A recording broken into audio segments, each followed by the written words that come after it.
नमस्कार। आज हम मशीन लर्निंग की दुनिया में थोड़ा और गहरा उतर रहे हैं। हाँ। खासकर AWS पे इसे ऑटोमेट कैसे किया जाए इस पर बात करेंगे। हमारे पास जो जानकारी है वो साफ बताती है कि ML प्रोजेक्ट बनाना कोई आसान काम नहीं है। बिल्कुल नहीं, खासकर प्रोडक्शन स्केल पर। हाँ, मतलब सही डेटा ढूंढना, फिर उसे समझना, मॉडल बनाना, ट्रेन करना और फिर उसे डिप्लॉय करना, ये पूरा सफर काफी लंबा और पेचीदा है। और अक्सर मैनुअल भी होता है। सही, बहुत कुछ हाथ से करना पड़ता है। बिल्कुल। और यही चीज मतलब ये जो बार बार दोहराना पड़ता है और हाथ से करना पड़ता है, इसी वजह से ऑटोमेशन मुश्किल हो जाता है। तो आज हम यही समझने की कोशिश करेंगे कि ये चुनौतियां क्या हैं और AWS इसमें मतलब कैसे मदद कर सकता है इस प्रक्रिया को आसान बनाने में, हाँ, ऑटोमेट करने में। ऑटोमेट करने में। स्रोत में एक उदाहरण भी है, एबलॉन एज कैलकुलेटर वाला। अच्छा, उस पर भी बात करेंगे। ठीक है। तो स्रोत ये भी कहते हैं कि ML के लिए कोई एक फिक्स कैसे करें गाइड नहीं है। नहीं, बिल्कुल नहीं। ज्यादातर लोग एक प्रोसेस फॉलो करते हैं, सिस्प DM, मतलब बिजनेस समझना, डेटा तैयार करना, मॉडल बनाना, जांचना, लागू करना। सुनने में तो ये काफी सीधा लगता है, हाँ, कागज पर तो सीधा ही लगता है। लेकिन असल में जैसा स्रोत के एक चित्र में भी दिखाया गया है, ये रास्ता बड़ा घुमावदार है। हाँ बिल्कुल, वो सीधा नहीं है, बार बार पीछे जाना पड़ता है। मतलब हर कोशिश एक एक्सपेरिमेंट जैसी है। हम्म आप कुछ ट्राई करते हैं, देखते हैं नतीजा क्या आया, हम्म फिर शायद डेटा पे वापस जाते हैं या मॉडल बदलते हैं। तो ये जो बार बार दोहराना पड़ता है, हाँ। यही इसे कठिन बनाता है। हम्म हर स्टेप पिछले के आउटपुट पर निर्भर करता है। हम्म और देखिए, गलतियां तो होती हैं, जाहिर है। लेकिन उनसे सीखने को मिलता है।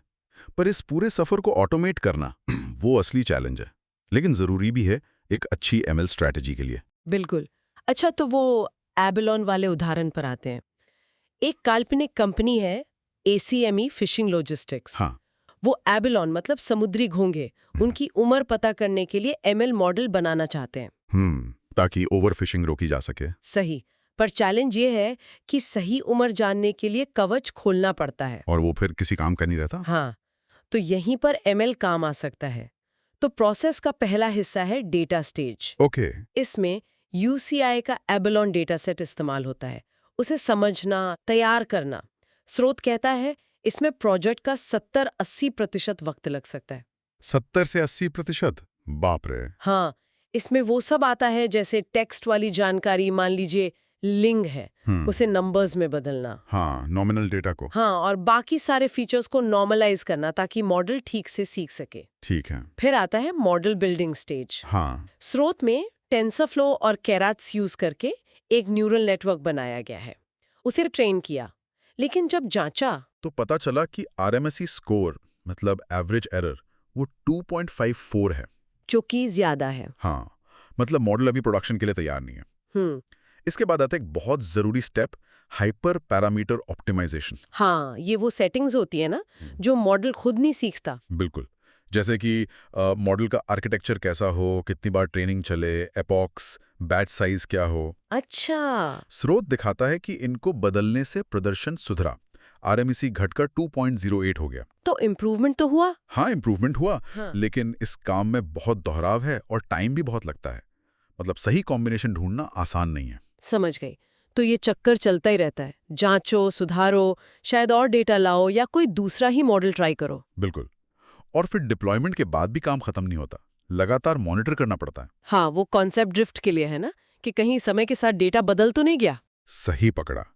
तो कुल मिलाकर ये पूरी प्रक्रिया वाकई काफी उलझी हुई है, बहुत कुछ मैनुअल है और लगातार चलती रहती है। तो इसका समाधान क्या है? इसका एक मजबूत जवाब है ऑटो ML, यानी ऑटोमेटेड मशीन लर्निंग। ओके।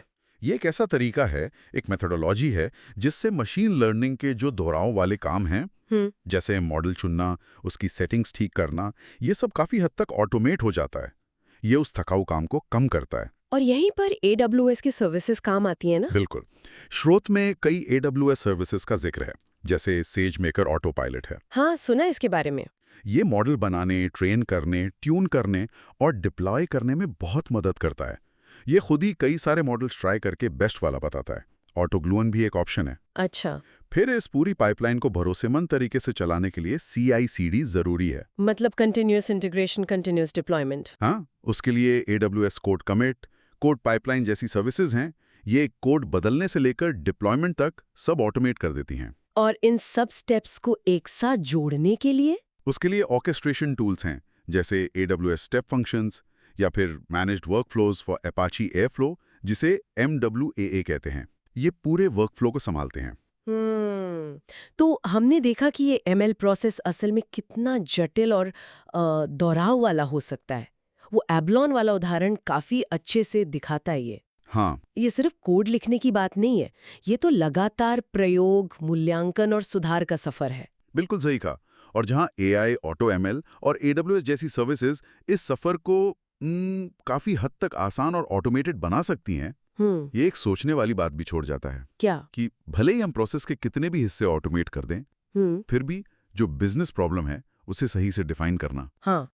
कामयाबी क्या होगी ये तय करना, और कभी-कभी जब मॉडल कुछ अजीब अप्रत्याशित नतीजे देता है तो उसे समझना, इन सब में इंसान की सूझबूझ, उसके अनुभव की क्या जगह बचती है या कितनी जरूरी रहती है, ये सोचना दिलचस्प है।